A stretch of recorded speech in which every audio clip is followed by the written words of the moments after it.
नमस्कार मित्रों, आप सभी का मैं अपने YouTube channel culture and heritage में हार्दिक स्वागत और अभिनंदन करता हूं।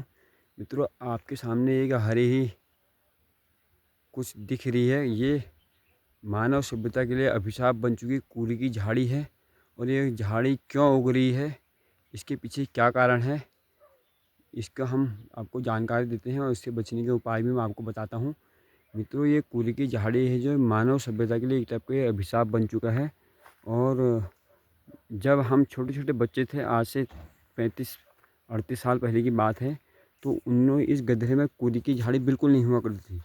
यहाँ पर कूड़ी की झाड़ी की जगह पर एक बहुत सुंदर फूल हुआ करता था और पूरा खिला रहता था। गधेरा बिल्कुल फूलों की घाटी जैसा दिखता था। तो जिस प्रकार अभी ये कूड़ी की झाड़ी दिख रही है, इसी प्रकार वो फूल हुआ करता था। उसको बैशिंगा का फूल कहते थे और उसमें बहुत ज़्यादा खुशबू आती थी। और जब बसंत ऋतु आया करता था तो ये पूरी घाटी जो है फूलों से भर जाती थी। एक प्रकार से हम उसको मिनी फूलों की घाटी भी कह सकते थे। तो उसके बाद धीरे धीरे क्या हुआ, कालांतर में गर्मी बढ़ी, धरती प्रकृति का मौसम गर्म हुआ, तो प्रकृति ने अपने आप को उसी के अनुरूप बदल दिया है। क्योंकि प्रकृति का नियम है कि अपने को समय के अनुसार, परिस्थिति के अनुसार ढाल लेती है। तो ये कूड़ी की झाड़ी के उगने का मेन कारण है, मुख्य कारण है। इसके कारण के पीछे जो है वो मनुष्य ही दोषी है। मनुष्य ने जंगलों का अंधाधुंध दोहन किया। पहले हमारे उत्तराखंड में बांज, बुरास, काफल आदि, देवदार आदि वृक्षों का घनघोर जंगल हुआ करता था। लेकिन मनुष्य ने अपने स्वार्थ के लिए और सरकारों ने भी कुछ हद तक अपने आर्थिक लाभ के लिए जंगलों का उत्तराखंड में काफ़ी दोहन किया। और उससे क्या हुआ, हमारे उत्तराखंड के बहुत जो घनघोर जंगल थे उजड़ गए। और उसके बाद क्या हुआ, प्रकृति को जब जंगलों से खाली कर दिया गया तो प्रकृति ने अपने आप को बदला और उन बांज, बुरास और काफल, देवदार की पेड़ की जगह पर चीड़ को पेड़ों का उत्तराखंड में बहुत तीव्र गति से विकास हुआ। अब जब जंगल में कुछ नहीं रहा तो चीड़ के पेड़ रहे, तो मनुष्य ने क्या किया, उसके बाद चीड़ के पेड़ों का भी दोहन किया। और आज परिस्थिति ऐसे कि उत्तराखंड के जंगलों से चीड़ का पौधा भी गायब होने की कगार पर पहुंच चुका है। तो जब जंगल ख़त्म हो रहे तो प्रकृति फिर क्या करे, क्योंकि प्रकृति भी मनुष्य से बहुत परेशान हो गई है।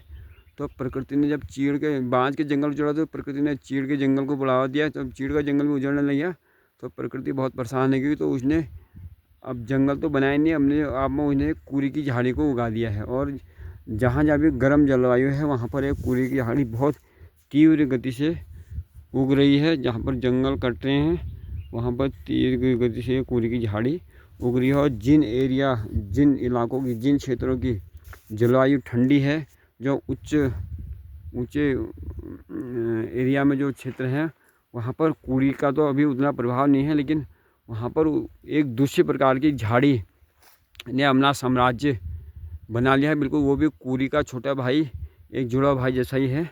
तो कूड़ी गर्म इलाकों में उग रहा है, तो वो छोटे इलाकों जो उसका एक छोटे भाई के रूप में आया है, पड़ोसी के रूप में, वो ठंडे इलाकों में उग रहा है। वो भी अभिशाप बन चुका है मनुष्य जाति के लिए।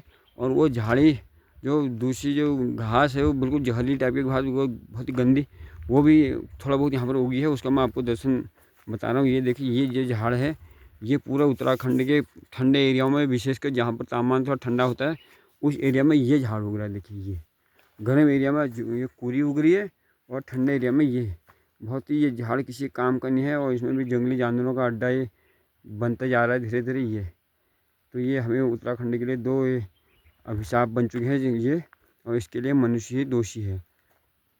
तो हम सबको इन्हें बचने के लिए अभी भी उतना समय नहीं खराब हुआ है। तो आइए हम जंगलों को आग से बचाएं और जंगलों को हम बनाएं। ये हमारे आने वाले जो पीढ़ी है उनके भविष्य के लिए बहुत ज़रूरी है। तो ये देखो, ये ठंडे एरिया में उगने वाले झाड़ है, पूरे इन्होंने जंगलों को ख़त्म कर दिया है ये और ये कूड़ी हो गई। ये दो झाड़ उत्तराखंड के लिए अभिशाप बन चुके हैं। तो मित्रों, आपको ये जानकारी कैसी लगी, आप शेयर कमेंट ज़रूर कीजिए और लाइक भी कीजिए। तो मैं आपको ऐसी जानकारी बहुत देता रहूँगा। तो ये है हमारे उत्तराखंड के हाल। Thank you.